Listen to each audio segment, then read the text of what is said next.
Afternoon session 18వ తారీఖు afternoon సెషన్లో TET paper 2 అనేటువంటిది ఎలా వచ్చింది, అదే రకంగా అందులో అడిగినటువంటి ప్రశ్నలు ఏవి అనేటువంటిది క్లియర్ కట్గా తెలుసుకోవడానికి ప్రయత్నం అయితే చేద్దాం. ఎందుకంటే ఇక్కడ చాలామంది టెట్కు సంబంధించినటువంటి ఎలాంటి క్వశ్చన్స్ అడిగారు, పేపర్ ఎలా ఉందనేటువంటిది కొన్ని క్వశ్చన్లు మనకు కామెంట్ చేశారు. అవన్నీ కూడా చూడడానికి ప్రయత్నం అయితే చేద్దాం. వీలైతే లైక్ చేయండి మిత్రులారా. ఇక్కడ చూసినట్టయితే మెయిన్గా తెలంగాణ అవతరణ దినోత్సవం అంటే తెలంగాణ ఫార్మేషన్ డే ఎప్పుడు అనేటువంటిది అడగడం జరిగింది. కాబట్టి చాలా ఈజీగా ఎప్పుడంటే జూన్ 2 2014 కాబట్టి ఇది అడగడం జరిగింది. కాబట్టి చాలా ఈజీ బిట్. ఇలాంటి బిట్స్ అనేటువంటిది వస్తే అదృష్టం అని అనుకోవచ్చు. అయితే మెయిన్గా చూసినట్లయితే నెక్స్ట్ పట్టు పురుగులు చంపడానికి ఏమని అంటారు అనేటువంటిది క్వశ్చన్ రావడం అనేటువంటిది జరిగింది. అయితే స్టిఫ్లింగ్ అనేటువంటిది చెప్పడం అనేటువంటిది జరుగుతుంది.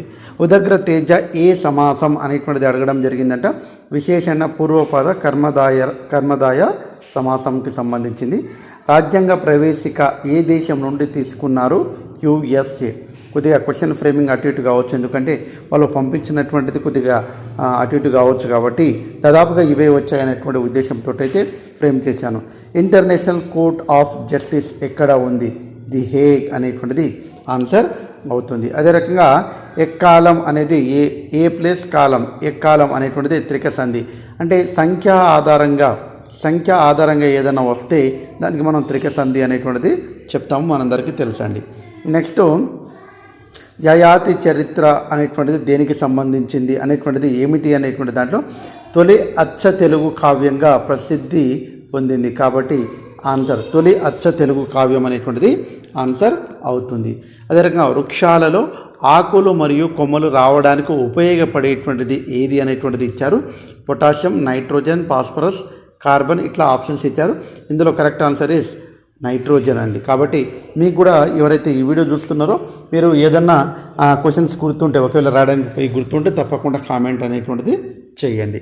అదే పెల్లాగ్ర వ్యాధి అనేటువంటిది దేనికి సంబంధించింది అనేటువంటిది దేని లోపం వల్ల వస్తుంది అంటే మనందరికీ తెలుసండి, విటమిన్ B3 దీనివల్ల వచ్చేటువంటిది నియాసిన్ అని కూడా చెప్తాము.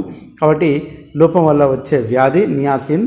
ఓకే, ఈ లోపం వల్ల చర్మం మరియు జీర్ణ వ్యవస్థ, నాడీ వ్యవస్థ పైన ప్రభావం అనేటువంటిది చూపడం అనేటువంటిది జరుగుతుంది. వీటిని 3Dలు అని కూడా చెప్పడం అనేటువంటిది జరుగుతుంది. నెక్స్ట్ క్రింది వాటిలో సోడియం కలిగి ఉండేది ఏది? అంటే సోడియం కలిగి ఉన్నటువంటిది అల్యూమినియమా, వాటరా, వెనిగరా, మెగ్నీషియమా? ఏదండి? Water answer. ఓకే, కాబట్టి వాటర్ అనేటువంటిది సోడియాన్ని కలిగి ఉంటుంది. ఇంకా ఇవి మెయిన్గా మనకు ఆఫ్టర్నూన్ సెషన్లో. అయితే మార్నింగ్ సెషన్లో కూడా క్వశ్చన్స్ వచ్చాయి, చాలామంది చూసి ఉంటారు. అవి కూడా ఒకసారి చూడడానికి ప్రయత్నం అయితే చేద్దామండి. చూడండి, భూమి అంటే అర్థం ఏమిటి? వాన, వర్షం, వృష్టి అంటే అర్థమన్నా నానర్థాలు అర్థం అడిగారు. వీడు జోడు అనేటువంటిది ముకురాల రామిరెడ్డి గారు రాసినటువంటిది. అదే రకంగా కూతురు అనేటువంటి దానికి పర్యాపదాలు తనయ, త్రిక, కుమార్తె ఇవన్నీ కూడా పర్యాపదాలు. నీటి ద్వారా వ్యాప్తి చెందే వ్యాధి కలరా? వర్షము నానర్థాలు వాన, సంవత్సరం, దేశం. కిరణజన్య సంయోగ క్రియలో కాంతి అవసరమని కనుగొన్న శాస్త్రవేత్త ఎవరు? జాన్ ఇంజమ్ హౌస్ అనేటువంటిది చెప్పడం జరిగింది. పట్టు పురుగులు కిందాక చెప్పామండి మనం. భారతదేశం నా మాతృభూమి రాసింది ఎవరు? సుబ్బారావు గారు. అదే రకంగా గణితానికి సంబంధించింది ఆల్జిబ్రా కావచ్చు, 2 నుంచి 3 ప్రశ్నలు వచ్చాయి.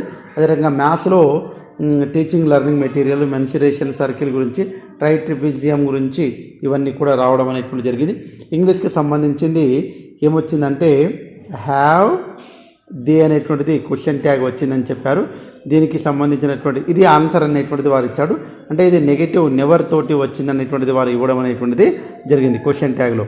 యాక్టివేజ్ నుంచి ప్యాసివేజ్ కావచ్చు, స్పెల్లింగ్ అనేటువంటిది అడగడం అనేటువంటిది, ఇవన్నీ కూడా. ఇంకోటి ప్యాసేజ్ కూడా ఇవ్వడం అనేటువంటి జరిగింది.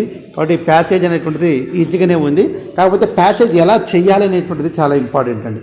చాలామంది ప్యాసేజ్ ఏం చేస్తారంటే ఫస్ట్ పారాగ్రాఫ్ చదువుతూనే ఉంటారు, కానీ ప్యాసేజ్ చేసేటప్పుడు ఈ 2 విషయాలు గుర్తుపెట్టుకోండి మీరు. మెయిన్గా ప్యాసేజ్ చేసేటప్పుడు ఫస్ట్ క్వశ్చన్స్ చదవండి. ఫస్ట్ ఏం చేయాలంటే క్వశ్చన్స్ చదవాలి. తర్వాత ఆ క్వశ్చన్స్లో ఉన్నటువంటి కీవర్డ్ను ఐడెంటిఫై చేయాలి. క్వశ్చన్ చదివి కీవర్డ్ను ఐడెంటిఫై చేసిన తర్వాత మాత్రమే మనం ఏం చేయాలి? ప్యాసేజ్ చదవడానికి పోవాలి.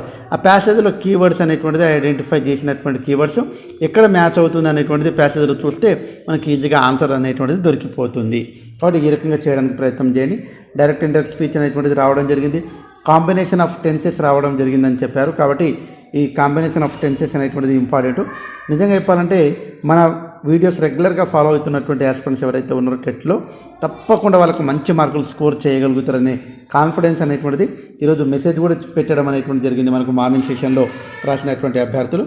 తర్వాత కిరణజన సంయోగక్రియ, సిల్క్ వామ్ గురించి, క్రోమియం ఎలక్ట్రాన్ విన్యాసం అనేటువంటిది క్రోమియం ఎలక్ట్రాన్ విన్యాసంలో. అదే రకంగా ఇక్కడ చూసినట్టయితే విశ్వదాభిరామ వేమన పద్యాల్లో ఉపయోగించేది ఏమకుటం ఆట వెలిది అనేటువంటిది మనం ఉదయం చూసుకున్న ఇవన్నీ. దళిత మేనిఫెస్టో లక్ష్మీనారాయణ గారు కాజ్ అనేటువంటిది ఏందనేటువంటిది. అదే రకంగా పృథ్వీ అనేటువంటి దానికి వికృతి పదం పేర్మి. అదే రకంగా కోటిలింగాలు ఎక్కడ ఉంటాయి, జగిత్యాల జిల్లాలో ఉంటుందని మనం అనుకోవడం అనేటువంటిది జరిగింది. ఇవి మనకు మార్నింగ్ సెషన్లో అడిగినటువంటిది, కొన్ని ఆఫ్టర్నూన్ సెషన్లో అడిగినటువంటి కొన్ని క్వశ్చన్లు మనకు వచ్చాయి. మరికొన్ని క్వశ్చన్స్ ఉంటే తప్పకుండా మీకు రేపు మన కొన్ని క్వశ్చన్లు కూడా చెప్పుకోవడానికి ప్రయత్నం అయితే చేద్దాం. సో ఏది ఏమైనా ఎప్పటికప్పుడు ఇన్ఫర్మేషన్ కోసం మన ఛానల్ లైక్ చేయండి.